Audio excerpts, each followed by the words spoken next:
Next week, we're going to see more action, so I assume that means another executive order, whether it's this one light, if you will, or this one just different. And at the same time, he indicated they'll be taking the one that went before the Ninth Circuit through the court system. So what's your take on all that?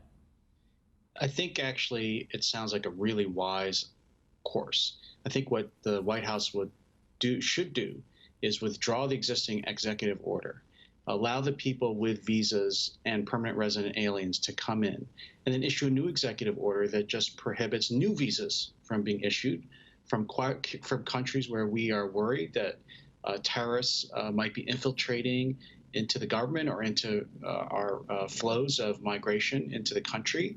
And then actually that would probably moot out the case and make the judicial challenge go away. It would restart again, of course, but at least the executive order would be on much firmer legal grounds and would take advantage of the powers that Congress already has given the president to limit immigration when it's in the national interest. Okay, but if he doesn't do that, what you said, because again, he made a specific reference to they're going to continue this battle through the courts on this order and said there'd be something new, or at least that's how I interpreted it, next week. So if he issues a new executive orders next week of some kind related to all this, of course, and continues through the courts with the one that the Ninth Circuit just ruled on, would that, in effect, do you believe, weaken the newly issued executive orders? Is that what I just heard you say?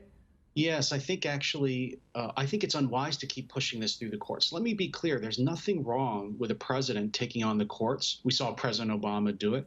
And as you and I have talked about on your show many times, many of our great presidents have come into head-on conflict with the Supreme Court.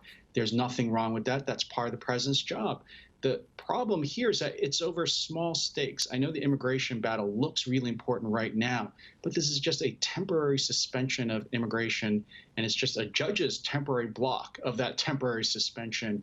The stakes ultimately are not as important as what our permanent immigration policy is going to be. Why risk whatever that permanent immigration policy is going to be in our permanent counterterrorism policy and attitude towards these countries where there are people like Al-Qaeda and ISIS, operatives who are trying to get in the country? Why jeopardize that by risking it over this hastily done, incomplete executive order, which ought to be replaced?